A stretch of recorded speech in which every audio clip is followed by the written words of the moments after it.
Tere õhtust, Aktuaalne kaamera kell 5. Tõepärasem oleks vist öelda demagoogia kaameraga. Ameerika Ühendriikide presidendivalimistel võttis vabariiklaste partei kandidaat Donald Trump üllatusvõidu demokraatide kandidaadi Hillary Clintoni ees. Tere, head inimesed!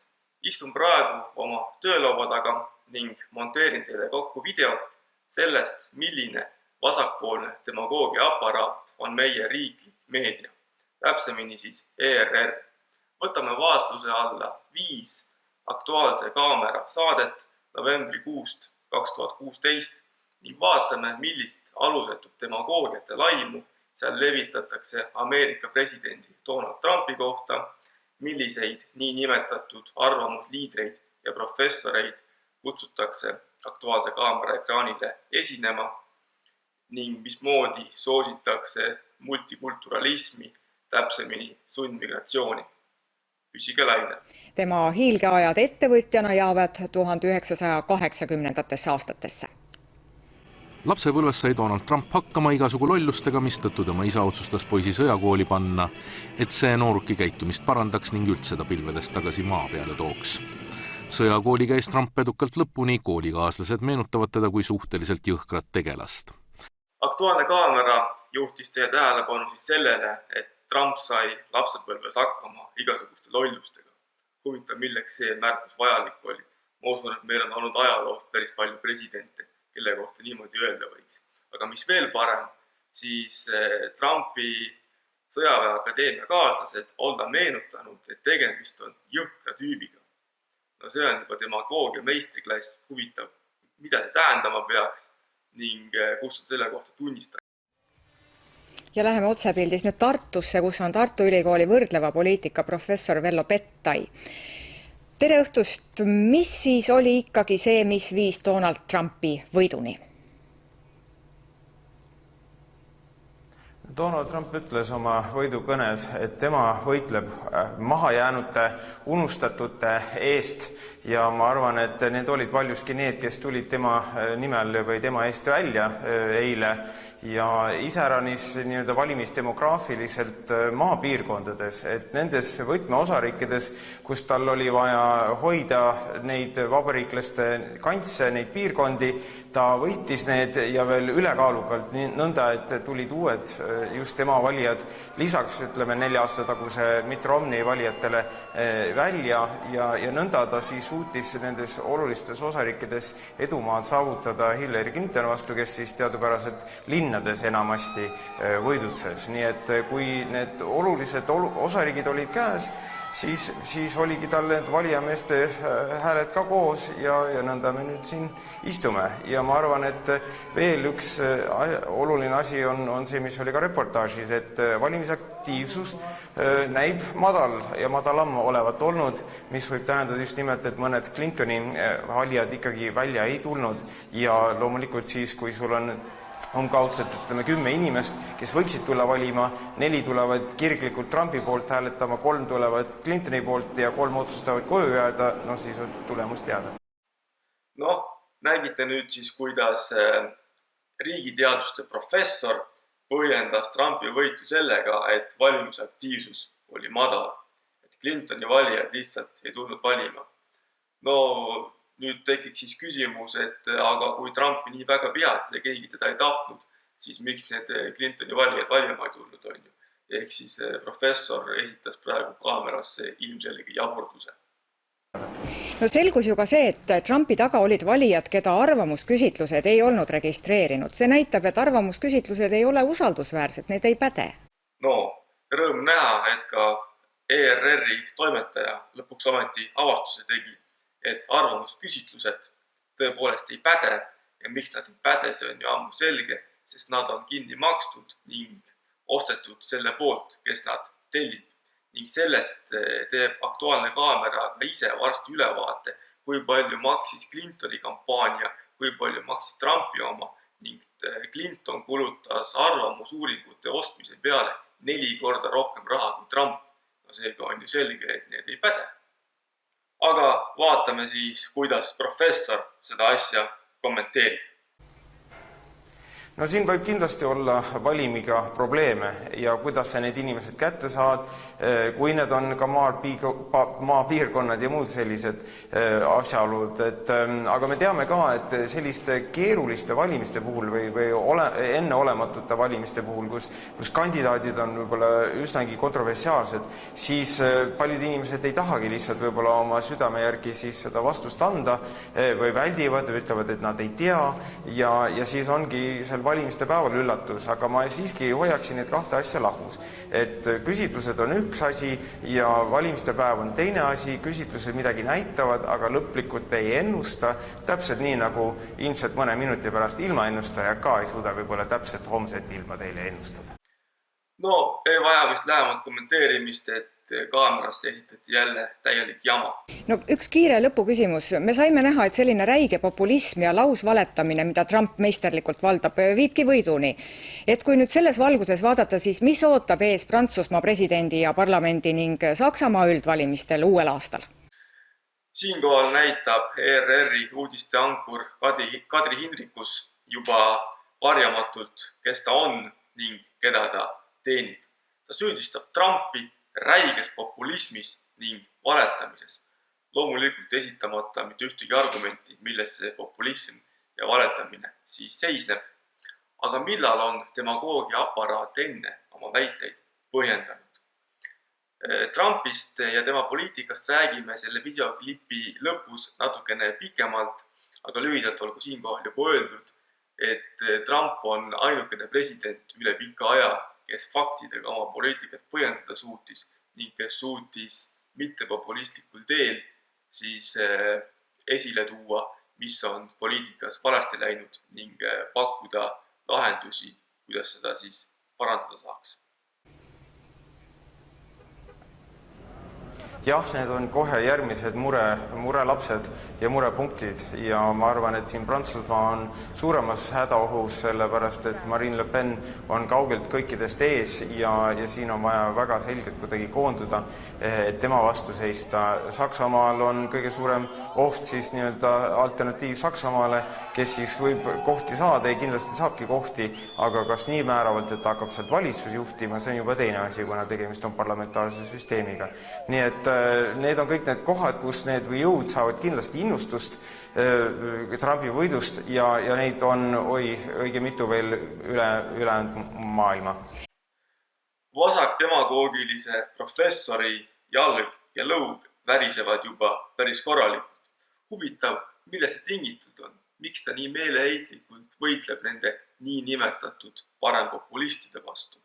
Siinkohal võiks sellest sissejuhatavalt juba rääkida, millest me selle videoklipi lõpus pikemalt räägime. Vello Pettai, nagu ka kõik teised meie nii nimetatud professorid ja arvamusliidrid, ei ole mitte midagi muud kui vasakpoolse süsteemi broilerid ning selle süsteemi produktid, kelle kogu karjäär, reputatsioon ning sissetulek põhineb vaid sellel, kuidas globalistide mantraid avalikkusele selgeks teha ning kuidas nende ees koogutada. Trump oli esimene läänemaailma poliitik üle pika aja, kes hakkas seda raamistikku murdma, kes seadis senise niinimetatud tõe kahtluse alla ning sellepärast need Pettai-sugused ja kõik muud ongi läinud väga ärevile, et nende karjääri toitvat vaimset raamistikku hakatakse nüüd lammutama. Meie aga siirdume nüüd edasi järgmise Aktuaalse Kaamera saate juurde samal kuupäeval 9. novembril, kuid kell 18.30. Seal korrati enamjaolt sama demagoogiat nagu eelmises Aktuaalses Kaameras. Uusus oli see, et lasti eetrisse paar Trumpi vastast. No vaatame siis, milline on nende tase.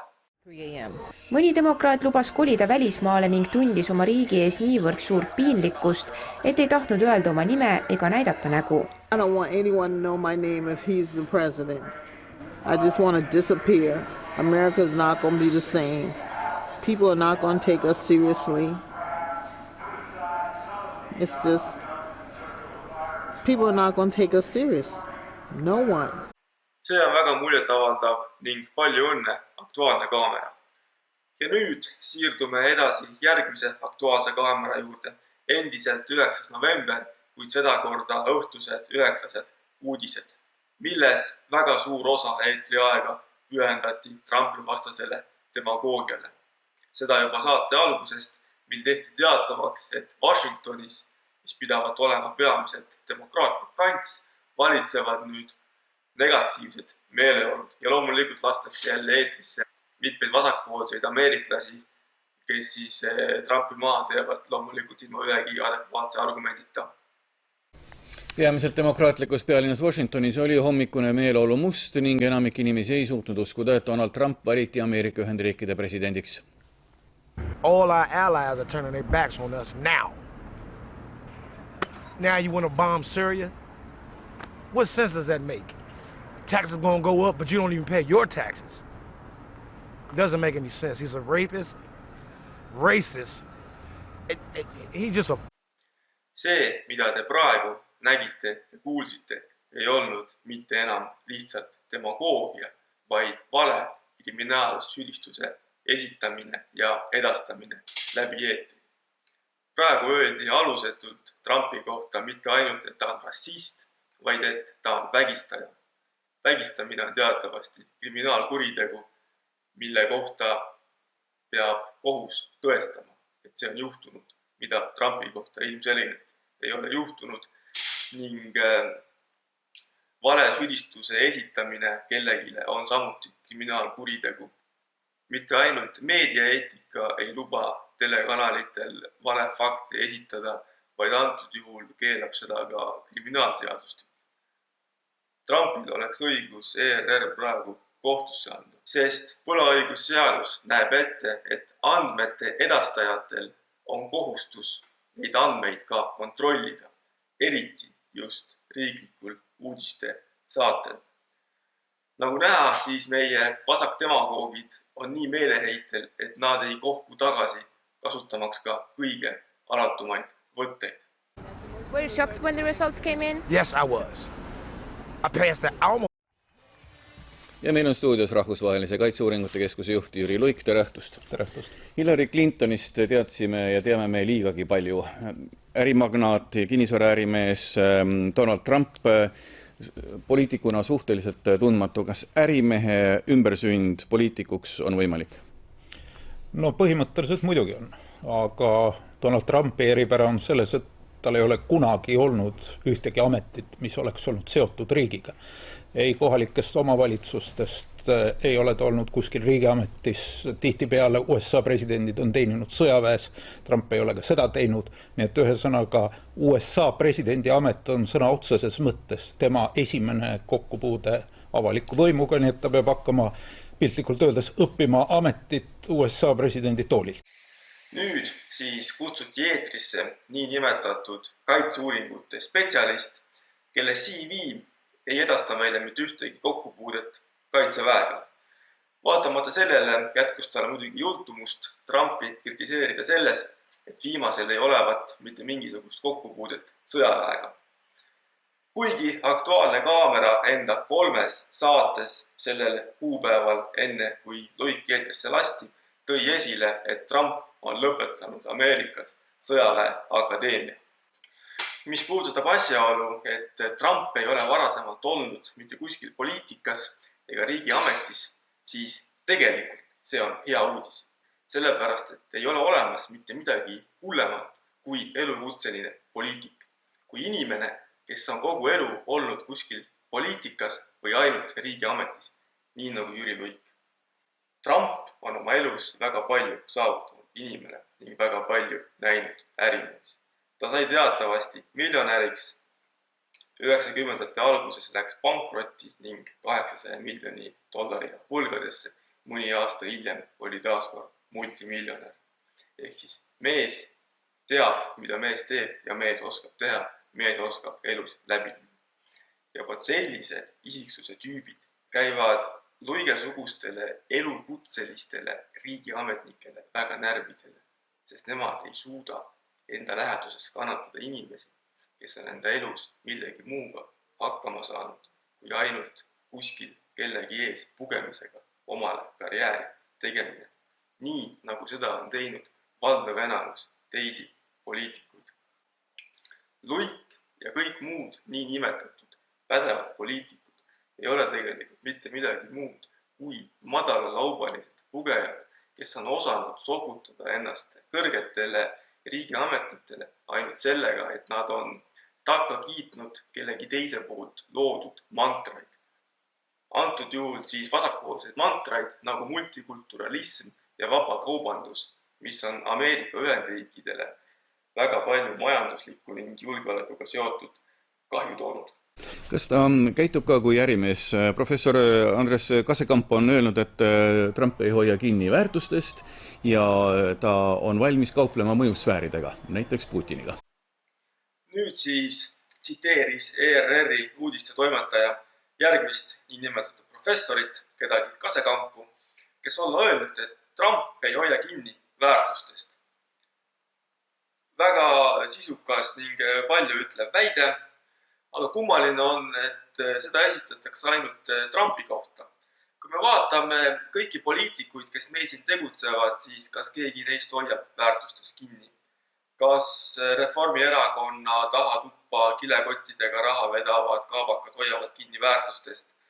Kas Isamaas Vene kriminaalidele elamislube müüvad inimesed hoiavad väärtustest kinni? Kas kõik need sampoliit antsipisuguused kommunistid, kes üleöö värvi vahetasid, hoiavad väärtustest kinni? Neid igasuguseid limukaid, kes väärtustest kinni ei hoia, võiks poliitikast esile tuua tuhandeid. Aga kummalisel kombel nimetatakse muidugi ainult Trumpi, esitamata mitte ühtegi tõendit, et mis väärtustest ta siis kinni ei hoia. Ja siis ERR-ile tüüpiline demagoogia viiakse jutt Putini peale, püütakse Trumpi temaga seostada, no loomulikult jällegi mitte ühegi argumendita. Vaatlejad on arvanud ka seda, et Trumpi edu põhjus on ka levivas antielitarismis. Ehk siis praegused võimulolijad on kõiges süüdi ja me vajame muutusi. Kas see, mis juhtus Ameerikas, juhtub Saksamaal ja Prantsusmaal lähitulevikus, et kas see on see peamine põhjus, et võimul oleva eliidi vastu oli see protest? Ma arvan küll. Ma arvan, et see ongi peamine põhjus. Demokraatia Lääne-Euroopas ja Ameerika Ühendriikides on arenenud sellisesse faasi, kus on tekkinud niisugune poliitikute klass, et ükskõik, kelle sa sealt valid, ükskõik mis parteist, tulemus on ikka samasugune. Need teemad nagu näiteks vabakaubanduse pooldamine või immigratsiooni teemad, poliitika on seal väga sarnane ja on massiivne hulk inimesi, kes on tegelikult rahulolematud ükskõik millise peavoolupoliitikaga. Donald Trump on andnud neile inimestele hääle. Nad ei ole valinud teda mitte niivõrd kui poliitikut, vaid kui inimest, kes on nõus süsteemi lõhkuma. Süsteemi lõhkumise vahend on Donald Trump. Ja vaat nüüd toodi esile väga hea asi. Informatsioon, mida me oleme oodanud ning informatsioon, mis aitab meil siis mõista, miks Trump tegelikult võitis ning miks juba lähemas tulevikus võidavad igal pool üle Euroopa ka muud nii nimetatud ekstremistid nagu Le Penid, Wildersid, AfD Saksamaal ja Eestis EKRE.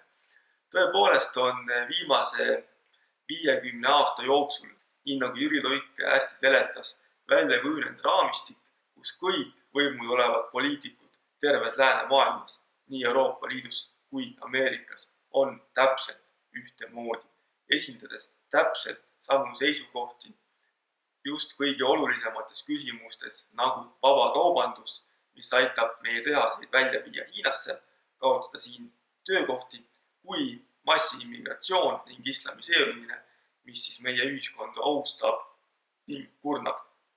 Sest tõepoolest on ju näha, et viimase 5-60 aasta jooksul kõik erakonnad, mis on võimul olnud nii Ameerikas kui Euroopas, on seda suunda sihikindlalt ajanud, aidanud kapitalistidel meie töökohti Aasiasse viia ning siia võõrkultuurseid migrante sisse vedanud, tekitanud neile islami taristut, mis aitab neil meie ühiskonnas veelgi rohkem ketustuda. ning luua enda paralleelühiskondi, mis on meile väga tõsiseks probleemiks. Ei ole mingit vahet olnud, kas need parteid on olnud vasakpoolsed, parempoolsed, konservatiivsed või liberaalsed. Nad on kõik ühtemoodi multikulti ning võõrkapitali teenrid. Võtame siit kõige ilmekama näite. Eesti Vabariik viimase 25 aasta jooksul on meil olnud võimukoalitsioonis kui ka opositsioonis palju erinevaid erakondi, Isamaaliit, Reformierakond, Uus erakond, Res Publica, mõõdukad, sotsiaaldemokraadid ja nüüd siis kõige uuem erakond, Saba erakond. Aga mis on nende erakondade vahe? Mitte midagi. See kõik on täpselt sama asi. Nagu on näha olnud, siis kõikides olulistes küsimustes, kas luua Eestile oma majandust või alluda rahvusvahelisele kapitalile ja nüüd siis kas alluda Brüsseli poolt läbi surutavatele immigratsioonikvootidele, ei ole ju mitte mingisugust erinevust olnud. Mitte keegi neist ei ole nendes olulistes küsimustes midagi vastu öelnud. Kui nad millegi üle kemplevad, siis ainult pisiasjade üle, kas mingit maksu tõsta või langetada, kuid kõige olulisemas küsimuses, milleks on globaliseerumine, kas sellega kaasa minna või mitte, on nad kõik esindanud samu seisukohti. Nüüd hiljuti sai võimule Keskerakond, kes seni oli olnud opositsioonis ning oli siis ka seisnud vastu mitmetele Brüsseli rumalustele. Meenutagem, et Keskerakond enne seda, kui Eesti Euroopa Liitu astus 2004. oli lausa Euroopa Liitu astumise vastu.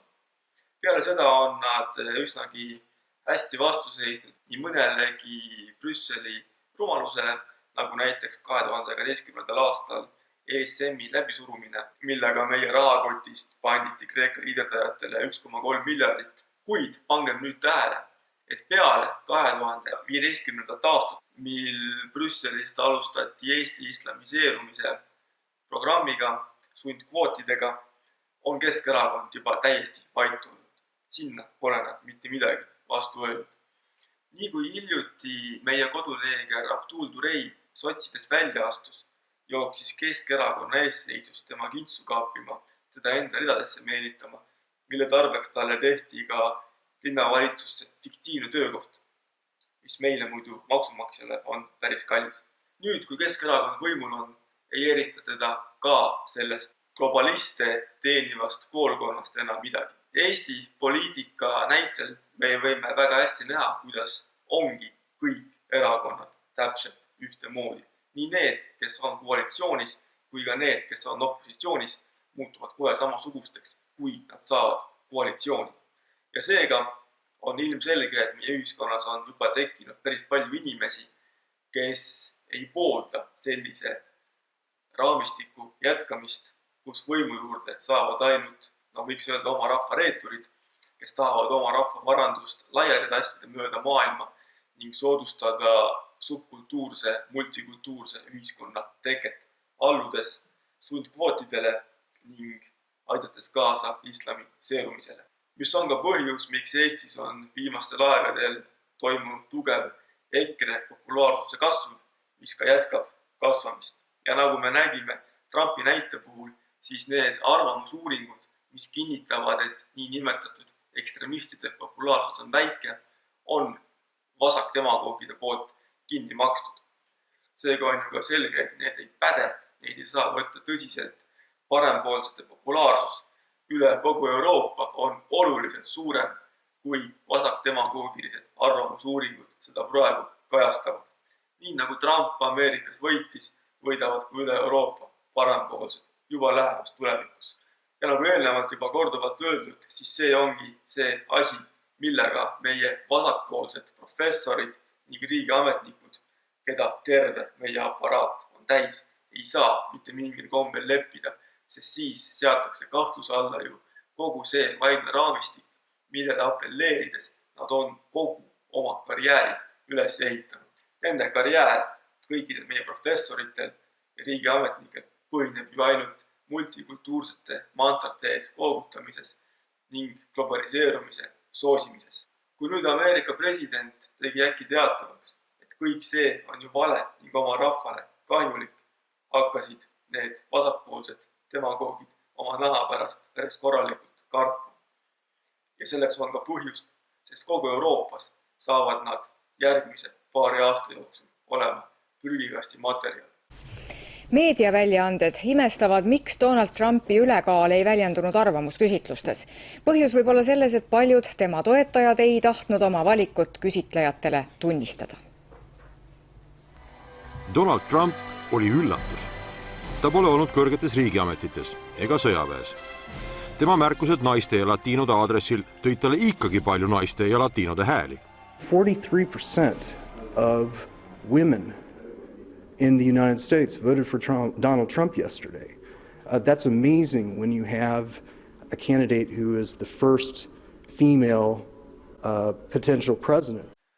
Siin siis nüüd avaldati imestust selle üle, et miks nii paljud latiinod, sisserändajad ja naised Trumpi valisid.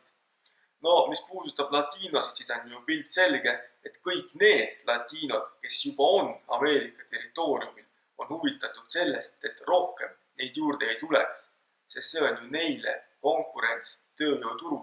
See on ka neile endale dumping.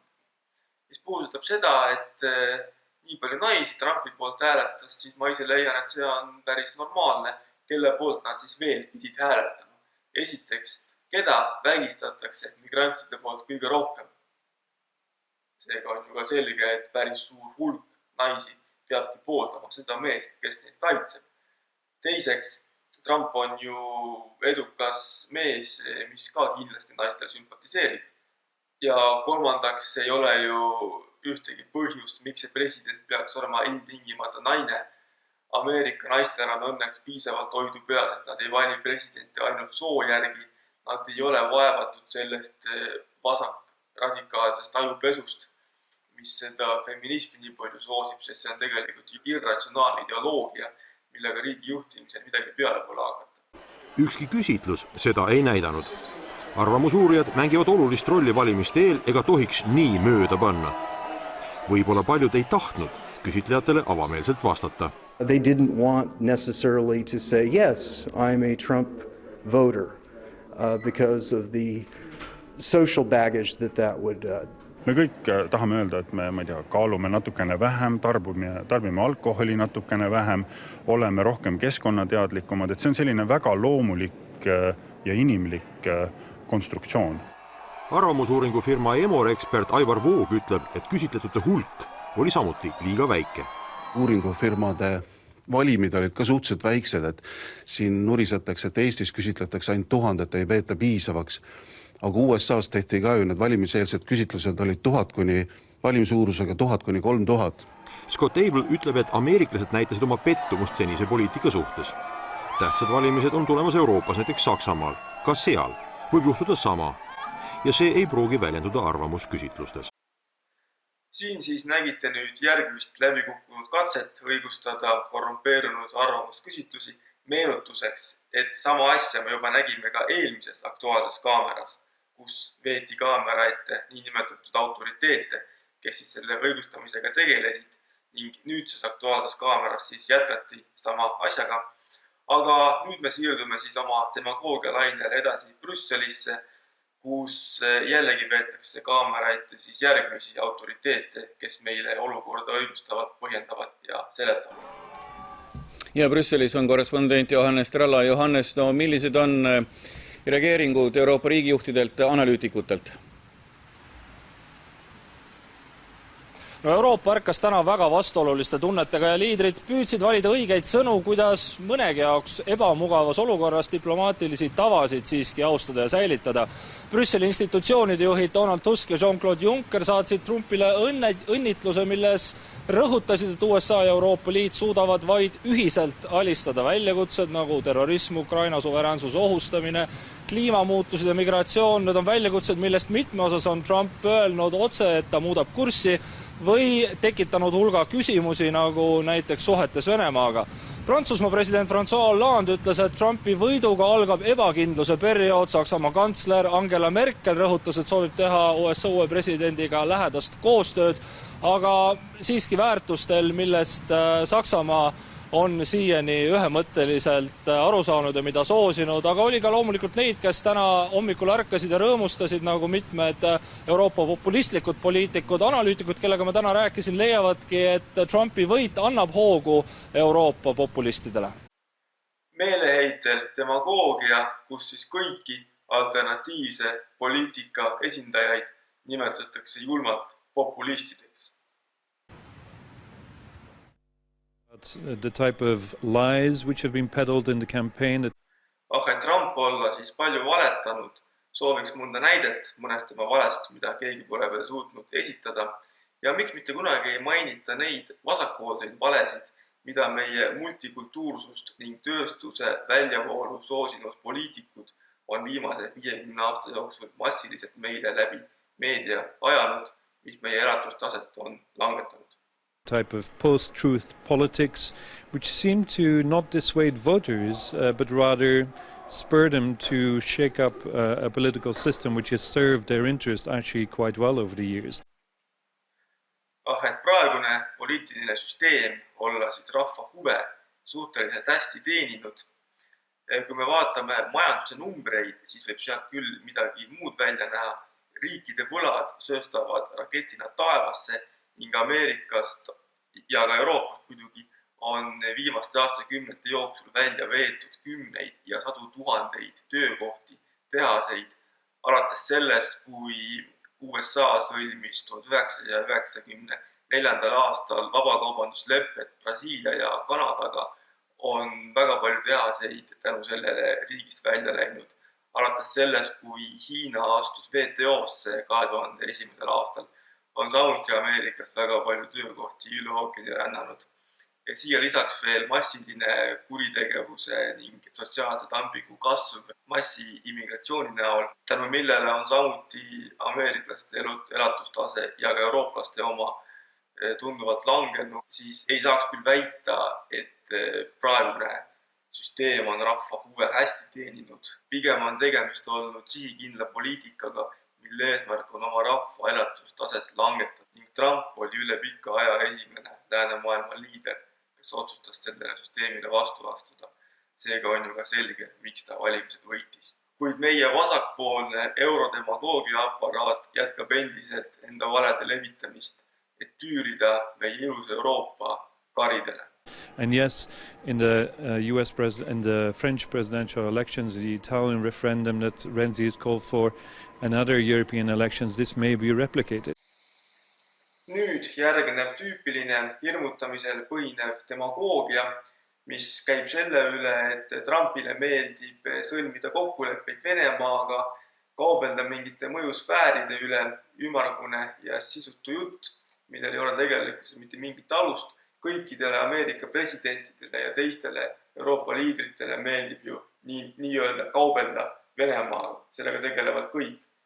Aga mind huvitab, et miks alati just Trumpi selles osas negatiivselt esile tuuakse. Miks ei räägite kunagi Saksamaa endisest liidukantslerist Gerhard Schröderist, kes koheselt peale poliitikast lahkumist läks Nord Streami projekti kaudu otseselt Putini teenistusse.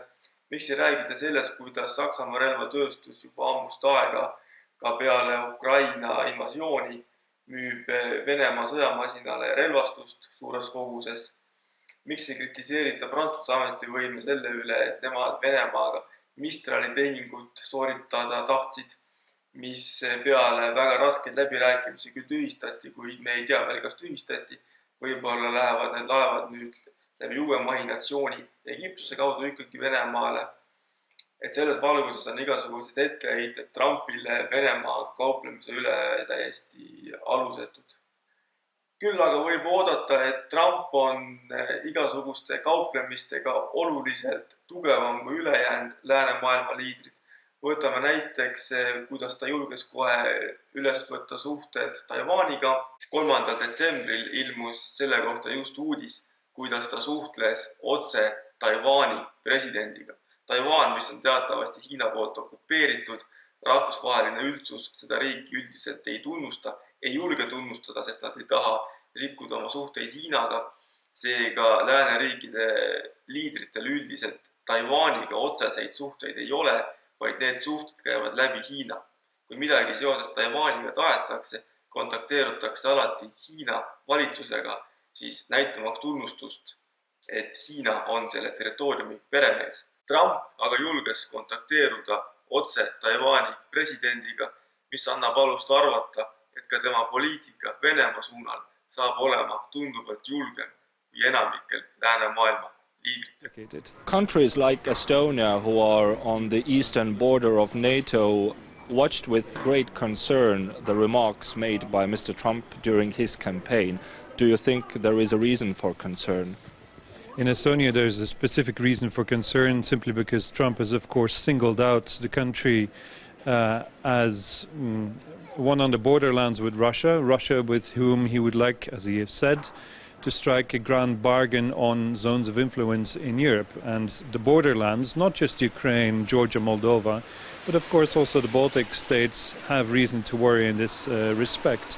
Security in Europe is under stress. What European leaders and Estonian leaders and other Eastern European leaders, for example in Poland, will want to know from Mr. Trump is where he stands on NATO. He is being clear that the US wants to reduce its own financial contribution and basically rely on the Europeans to plug the gap. Nüüd tõi spetsialist siis esile, et Trump on lubanud vähendada Ameerika kaitse-eelarvet. No üllatus, üllatus. Kas tema on ainukene president, kes on lubanud seda vähendada? Ameerika kaitse-eelarvet hakati vähendama juba Obama ja Bushi ajal, sest Ameerika riik on teatavasti pankrotis. Obama valitsusajaga suurenes Ameerika riigi võlg veelgi, nagu ta on suurenenud seda kõikide eelnevate presidentide ajal. Seega kaitsekulutuste vähendamine on paratamatus iga presidendi ajal. Seda oleks teinud Clinton, sellega oleks jätkanud Obama, seda oleks teinud McCain, kes iganes Ameerika presidentidest on sunnitud seda tegema. Ja kärped ei toimu Ameerikas mitte ainult riigikaitses, vaid ka kõikides muudes sfäärides. Näiteks Ameerika Ühendriigid katkestasid 2011. aastal oma kosmose lennuprogrammi. Alates sellest ajast Ameerika enam ise kosmosesse lende ei korralda, vaid kui vaja on, siis renditakse ruumi Venemaa kosmoselaevadel. Seega on Ameerika oma kosmoseuuringutes Venemaast juba ammu sõltuv. Ning selline elukorraldus viidi sisse president Obama ajal. Obamat selle eest muidugi Putini meelsuses ei süüdistatud. Küll aga kui Trump peaks mainima, et tema kavatseb mingisuguse kulusid kärpida, siis tema on kohe Putini-meelne, kelle eesmärk on NATO mõjusfääri vähendada. Küll aga ma juhiksin nüüd inimeste tähelepanu asjaolule, mis sunnib Ameerika presidenti oma kaitsekulusid vähendama. See on ju kehv majanduslik seis ning see on omakorda tingitud millest? Eks ikka tööstuse väljaviimisest Aasiasse ja meeletust massiimmigratsioonist, mis ka riigi majandust kurnab. Kui Trump oleks olnud Ameerika president viimased 50 aastat, siis ei oleks praegu Ameerika sunnitud oma kaitsekulusid vähendama ning ka meil oleks kergem hingata. Kuna Ameerikat on aga tüürinud vasakpopulistid, kes on kaasa läinud kõikide globalistide mantratega, on sõlminud kõik võimalikke vabakaubandusleppeid, ongi Ameerika kaotanud väga suure osa oma tööstust, tänu millele on nüüd kaitsekulutuste kärpimine lihtsalt paratamatus. Meie aga siirdume edasi järgmise Aktuaalse kaamera juurde, milleks on 13. november õhtul kell 9 uudised, milles korratakse sama demagoogiat ning veetakse kaamera ette uus koolkond niinimetatud autoriteete. USA's jätkuvad Donald Trumpi vastased meeleavaldused. Trump ise aga teatas intervjuus CBS saatele 60 minutit, et kavatseb peale ametisse astumist deporteerida riigist 2–3 miljonit ebaseaduslikku immigranti. Tulevase presidendi sõnul käib jutt inimestest, kellel on kuritegelik register, kes on jõukude liikmed ning narkodiilerid. Nad saadetakse kas riigist välja või pannakse vangi. Prantsusmaa paremäärmusliku erakonna rahvusrinne juht Marine Le Pen loodab võita tuleva aasta Prantsusmaa presidendivalimised, nagu äsja tegi USA's Donald Trump. ERR-i demagoogiamasin ei jätta kasutamata mitte ühtegi võimalust nimetada Le Peni parem äärmuslaseks. Tegelikkuses on Le Pen täiesti mõõdukas oma riigi konservatiiv. Aga lahkame nüüd lõppevat nädalat. Donald Trumpi valimine USA presidendiks näitab, et Brexit ei ole üksikjuhtum. Mis on toimumas? Kas see on demokraatia allakäik? Kuhu see kõik viia võiks? Seda uuris kolleeg Astrid Kannel. Selline demagoogia, kus nimetatakse Brexiti rahva hääletust ning Trumpi valimist USA presidendiks demokraatia allakäiguks, on juba omane kommunismi ajastule. Mis õigusega võtab mingi nagamann, mingisugune ERR-i uudiste toimetaja omale õiguse nimetada Trumpi valimist presidendiks demokraatia allakäiguks. Ma pigem nimetaksin, et demokraatia allakäik on Reformierakonna valimine võimule. Nagu on alla käinud demokraatliku ühiskonna tunnuseks ka ERR-i-laadne riiklik uudiste toimetus.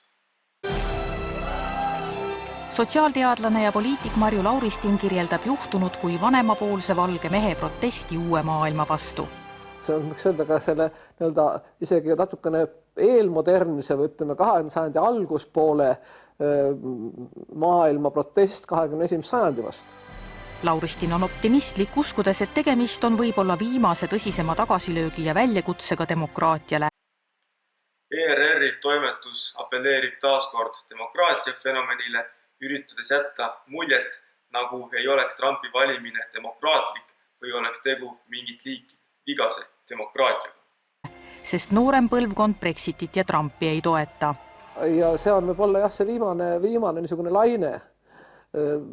On ju näha praegu, kes protesteerivad, kes tulevad tänavatel Ameerikas, need on ju noored. Punane sotsiaalteadlane Marju Lauristin esineb intelligendina, truualamliku Brüsseli vasakradikaalse eliidi teenrina, tahtis jätta muljet, et Trump on tagurlane, kes võitleb uue ning positiivse maailma vastu. Ta jätab täielikult kõrvale kõik need negatiivsed ilmingud, mida see nii nimetatud uus maailm endaga meile kaasa on toonud, nagu juba mainitud tööstuse väljavool ning migrantide sissevool. Lauristin täpselt samamoodi nagu kõik need ülejäänud vasak-demagoogilised professorid võitleb lihtsalt enda mugavustsooni eest. Ta ei taha, et neid vaimseid konstruktsioone nüüd lammutama hakatakse, tänu millele on tema jõudnud akadeemilises ja poliitilises elus niivõrd kaugele. Sest Trumpi võit tähendab seda, et see Lauristini vana hea roosa maailm, mis võimaldas tõusta akadeemilises ja poliitilises elus tippu, lihtsalt koogutades teatavate Brüsseli mantrate ees, hakkab nüüd läbi saama. Siin manatakse teile nüüd Aktuaalse kaamera poolt ekraanile mingisugused pooletoobised vasakradikaalid, kes Trumpi vastu protesteerivad. Tahtis jätta teile muljet, et kogu Ameerika on Trumpi vastu. Kas te näete siin ekraanil kogu Ameerikat? Mina näen ainult paarikümmend inimest. Kui kõik oleks Trumpi vastu, siis oleks ka vastuoluline, et kes ta presidendiks valis. Ilmselgelt ju enamus valijaskonda teda pooldab. Olukord Ameerika tänavatel oleks olnud tunduvalt hullem, kui Trumpi ei oleks presidendiks valitud, sest siis oleks tulnud kodusõda. Sest Trumpi pooldajad on natukene tõsisem seltskond inimesi. Semiootik ja poliitik Mihhail Lotman on veendunud, et oleme sisenemas hoopis uutmoodi demokraatia ajastusse. Käimas on küberrevolutsioon ning sotsiaalmeedia loob uued seadused ja suundumused. Trump võitis, sest jagas selle ära. Clinton, mis esitas seda klassikalist demokraatliku mudeli, kaotas selle uue demokraatliku mudeli. Ma ei ütle, et see Trump on antidemokraatlik, nagu paljud ütlevad. See on lihtsalt teistsugune demokraatia. Ma ütleks, et see on Twitteri demokraatia. Et pikad manifestid, pikad tekstid, pikad analüüsid ei loe. Mõte peab olema sõnastatud 2 lausega. Ja see tabab. Ja ütleme, need 2 lauset Trump oskas paremini öelda kui Clinton. Semiootika professor Lotman demagoogialainel. See, mida ta praegu rääkis oma nii nimetatud Twitteri demokraatiast, on nüüd küll täielik jama. Miks Trump võitis, sellest sai juba eelnevalt pikemalt räägitud, et tema oli just esimene poliitik, kes rääkis tõsistest probleemidest, neid eiramata ning pakkudes välja ka reaalseid lahendusi. Mis puudutab Lotmani väidet, et rahvas üldiselt suudab vastu võtta vaid 2-lauselisi manifeste, siis kahjuks on see tõsi ning see on ka põhjus, miks viimase 5-60 aasta jooksul on võimul olnud sellised vasakdemagoogid, kellel on hästi õnnestunud rahvast selliselt manipuleerida. Trumpi võimule tulekuga sai aga see ajastu just läbi. Miks on Lotmani selline kriitika veel naljakas? Meenutagem, mismoodi ta ise Riigikogusse sai esimest korda 2003. aastal nii nimetatud uue erakonna Res Publica ridades. Mis loosungitega, pikkade ja asjalike analüüsidega Res Publica välja tuli? Valikord, nulltolerants, äraostmatud. Need ei olnud isegi mitte 2-lauselised loosungid, vaid 2-sõnalised loosungid, millega Lotman ise omal ajal välja tuli. Kas ta ise poliitikuna on kunagi midagi targemat rääkinud? Ei ole, täielik null. Kas tema on mingisuguseid pikki analüüse majandusest ja muudest probleemidest kirjutanud ja esitanud? Mulle küll mitte ühtegi ei meenu. Ja samamoodi, kui me vaatame Reformierakonna edulugu, siis mis on olnud nende viimaste valimiste edulised loosungid? 5 rikkaima Euroopa riigi hulka, kindlalt edasi, uus Põhjamaa, kas need on asjalikud? Huvitav, miks Lotman neid ei kritiseeri? Tegemist on järjekordse oma võltsautoriteedi pärast muretseva professori ja poliitikuga, kes ei võitle siin praegu mitte demokraatia ja õigluse nimel, nagu ta üritab seda ise välja näidata, vaid lihtsalt oma naha päästmise nimel, et neid vaimseid konstruktsioone, mis temale poliitikasse tulemise võimaldasid, ära ei lammutataks. Uus reaalsus nõuab poliitikutelt selgemat ja inimlähedasemat keelekasutust. Nii-öelda vanad erakonnad ja paadunud poliitikud, nad räägivad sellises keeles, sellisel viisil, et see lihtsalt inimeste jaoks ta on täiesti tähenduseta. Vaadake Trumpi, eks ole, mis Trump tegelikult tegi. See on otsene vahet emotsionaalne kontakt. Samas kui Hillary juttudes kõik oli väga õige, aga see ikka kuskile kaugele, kõrgele ja üles. Siinkohal tõi Lauristin esile nüüd väga õige asja. Trump lõi vahetu kontakti rahvaga. Esimene Ameerika poliitik üle aastakümnete, kes seda tegi, kes tõi poliitika ning võimu taaskord rahvani, kuhu ta kuuluma peab ning ajas poliitilist suunda, mis teenib oma rahva huve. Ning see on ju ka põhjus, miks ta võitis. Trump ei lugenud ette kõikide teiste presidentide kombe kohaselt ainult temale ette valmis kirjutatud pikki ning silmakirjalikke kõnesid, mis appelleerisid vaid teatud vaimsetele konstruktsioonidele eesmärgiga rahva ajusid pesta, vaid rääkis siiralt, lihtsalt ning otseselt ühiskondlikest probleemidest. ERR jätkab aga nüüd oma siira muretsemisega. Kas äkki samasugune asi võiks juhtuda ka Euroopas? Järgmisel aastal toimuvad valimised ka Saksamaal ja Prantsusmaal ning õigustatud on küsimus, kas kõik see võib korduda ka seal. Kui suure tõenäosusega Saksamaal ja Prantsusmaal võiks tulla võimule rahvusäärmuslased? Ei, seda ma ei usu. Ei tule võimule. Seal on ikka väga tugev see niisugune demokraatlik traditsioon ja seal on peale selle, mida me arvesse võtma, Prantsusmaal eriti. Terrorirünnakud väga tugevdasid seda just nimelt vastupidi, seda demokraatia kaitsmise, inimõiguste kaitsmise niisugust nagu üldist mentaliteet. ERR-i demagoogia näljas toimetajad ei jäta kasutamata muidugi ühtegi võimalust nimetamaks Euroopa konservatiive halvustavalt äärmuslasteks. Küll aga eriti kummaliselt esineb nüüd Lauristin, kelle jutt hakkab muutuma juba absurdseks. Tema väide, et Prantsusmaal Le Pen kindlasti võimule ei tule, on ju enam kui jabur, arvestades asjaolu, et tema võimule tuleb lähima paari valimistsükli jooksul, kas järgmistel või ülejärgmistel valimistel on juba täiesti kindel. Väide, et terrorirünnakud tugevdavad seda nii nimetatud demokraatlikku raamistikku, mis paremäärmuslasi eemal hoiab, on ju jabur. On ju ilmselge, et mis iganes terrorirünnakud saavad Le Peni populaarsust ainult suurendada, mida me oleme ka näinud. Mihhail Lotmani hinnangul on paremäärmusliku rahvusrinde juht Marine Le Pen tegelikult pigem peavoolupoliitik. Samas tal ei ole oma isa karismat. Kui me räägime Jean-Marie Le Peni karismast, siis on natuke kummaline, vastik paks mees, nagu peaaegu karikatuurne asi, kusjuures ta veel rõhutab seda, alati kannab ülikondi, mis on üks number väiksem, kui ta peaks, jah? Siinkohal laskub professor juba eriti madalale, hakates halvustama loomulikult alusetult inimese välimust, millele ERR igati takka aitab. Saksa rahvuslaste edu kammitsevad aga endiselt mälestused ajaloost. No nad saavad, ületavad kõnnis ja saavad sinna Bundestagi oma fraktsiooni. Saksamaal on liiga tugevad, liiga halvad mälestused. No siinkohal siis nüüd see kõige tavalisem demagoogia, kus üritatakse saksa rahvuslasi samastada Hitleri ning endise natsi Saksamaaga.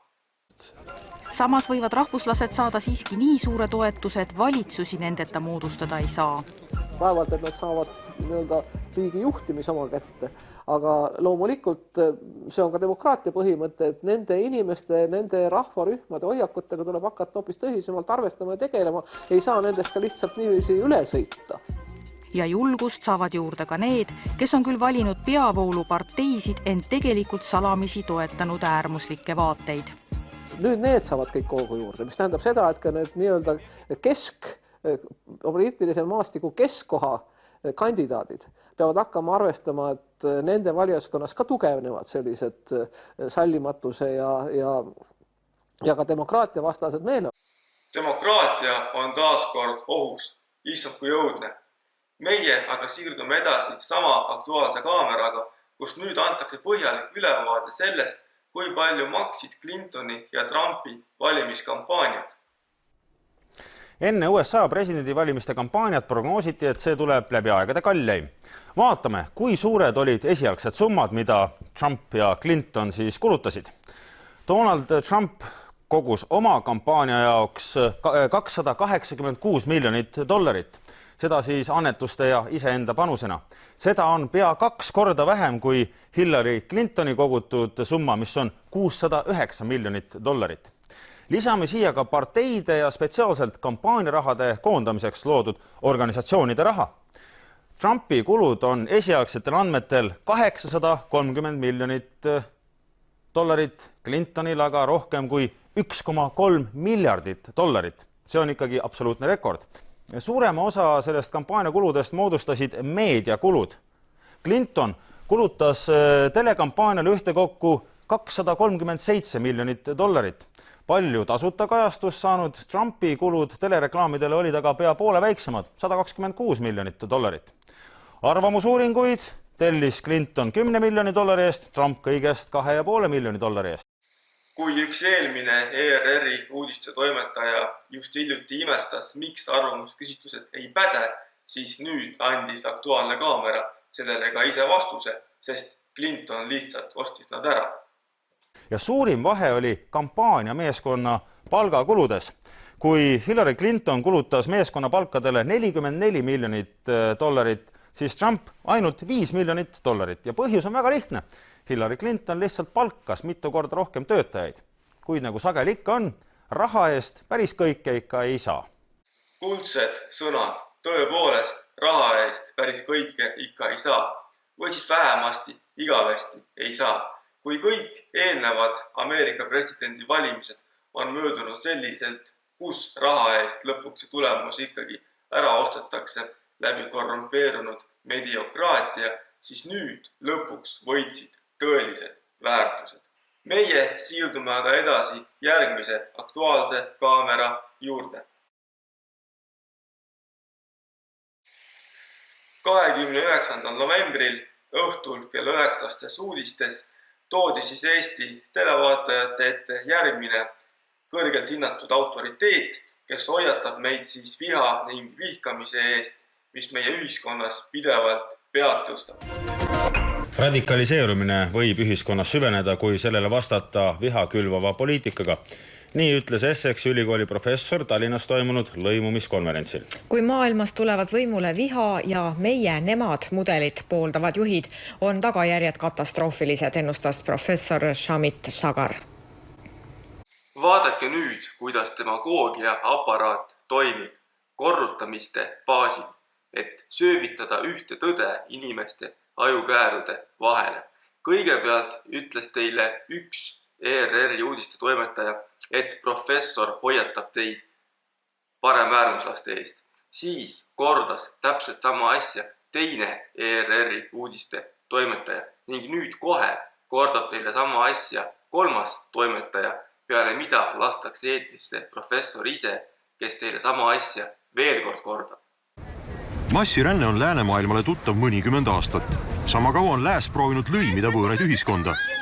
Nüüd tulevad või on juba võimul poliitikud, kes lõhestavad ühiskonda, ütles Essexi ülikooli professor. See on tema arvates katastroof. In the United States and to some extent in the United Kingdom and maybe France as well, as you get people who are politicians who are arguing in favor of nativism, this doesn't make the challenge any easier. What they're offering is simple solutions, us and them, where all the evidence shows that people in fact have multiple identities and have their multiple loyalties. So I think that will be disastrous if elected politicians start playing to that in public policy terms. With the current leadership that we have in the United States and parts of the United Kingdom that is playing to a nativist agenda, asking people to slow down the rate of change as if in any way governments can do this. Siinkohal käis lugupeetud professor teile siis välja jällegi tüüpilise vasakdemagoogilise konstruktsiooni, mis süüdistas neid parempoolseid poliitikuid ühiskonna lõhestamises, lihtsa meie või nemad mudeli välja pakkumises, mis ei ole aga üldsegi tõsi. Tegelikkuses on parempoolsete poliitikute probleemi käsitlus ju oluliselt kompetentsem. Tartu Ülikooli kommunikatsiooniuurija Triin Vihalemm ütleb, et radikaliseerumine toimub läbi suhtlusvõrgustike. Meie uuringud näitavad, et inimesed, kellel on võib-olla rohkem põhjust rahulolematuseks, on mingis mõttes ka rohkem nagu kapseldunumad ja nende suhtlusringkonnad on väiksemad, nii et see teatav niisugune tõenäosus sattuda millegi väga erilise peale, mis siis sind kaasa tirib, mingis mõttes on väiksem. Ja nüüd siis toodi kaamera ette järjekordne keegi autoriteet, teadur või professor, kes rääkis siis juba midagi täiesti segast, küll aga viidates asjaolule, et kõik, kes ei ole vasakpoolsed, on lihtsalt kibestunud ja väikese suhtlusringkonnaga inimesed. Selline oli siis lühike ülevaade meie riiklikust propaganda ja demagoogia aparaadist. Need siin olid vaid mõned välja võetud näited. Tegelikkuses esineb neid tunduvalt rohkem. Praktiliselt igapäevaselt loputatakse teie ajusid vasak propagandaga. Ei ole enam ammu mitte mingit kahtlust, kelle huvides meie riiklik meedia tegutseb ning mis on nende eesmärk. Nende eesmärk on Eesti rahvusriigi, mitte ainult Eesti, vaid kogu Euroopa rahvusriikide likvideerimine ning asendamine meie ühiskonna globaalse, subkultuurse, multikultuurse ühiskonnaga, mille kogu varandus on mööda ilma laiali tassitud. See on uus kommunistlik rahvusriike hävitav hunta, kelle eesmärk on oma rikas keskklass likvideerida ning asendada see võõrkultuursete migrantidega. Trumpi saamine USA presidendiks oli kõikidele globalistidele, multikulturalistidele ning vasakdemagoogidele väga valus löök, sest Trumpi näol on meil nüüd olemas kindel liider, kes neile vastu seisab, kes hakkab lammutama seda vaimset raamistikku, mis on viimaste aastakümnete jooksul terves läänemaailmas, nii Euroopas kui Ameerikas, upitanud nii riigiametite, poliitilise elu kui akadeemiliste juhtkohtade peale suures koguses madalalaubali broilereid, kelle ainus tegevus seisneb teatud vasakpoolsete mantrate korrutamises. Trump on üle pika aja esimene läänemaailma liider, kes seisab oma rahva eest. Juba 2006. aastal avaldas ta kahasse Robert Kiyosakiga raamatu Miks me tahaksime, et te oleksite rikkad. Ning juba seal ta ütleb, et varsti tuleb suur majanduskriis. See oli 2006. aastal. Siis, kui meie riigiisad Eestis pasundasid veel selles, kuidas toimub maruline majanduskasv ning peagi me oleme 5 rikkaima Euroopa riigi hulgas. Samasugust demagoogiat levitasid kõik ülejäänud läänemaailma juhtivad poliitikud ning nii nimetatud majandusteadlased. Trump oli ainukene, kes mitu aastat enne masu juba paika pani, et see asi tuleb, sest tema on majanduses tõeliselt pädev. erinevalt nendest pseudoautoriteetidest, diletantidest ja demagoogidest, kes tegelikkuses ei jaga poliitikast ega majandusest mitte midagi, kelle ainukene oskus on kaasa joosta kellegi teisel poolt loodud vasakpoolsete mantratega. Konservatiivsetel jõududel Euroopas on praegu veel raske tegutseda, sest me ei istu riigi piruka kallal, mis meie taskuid rahastaks. Toeta sinagi immigratsiooni ning islamiseerumise vastast MTÜ International SIS, et saaksime seista nii turvalise Euroopa kui sinu sõnavabaduse nimel. Aitäh teile!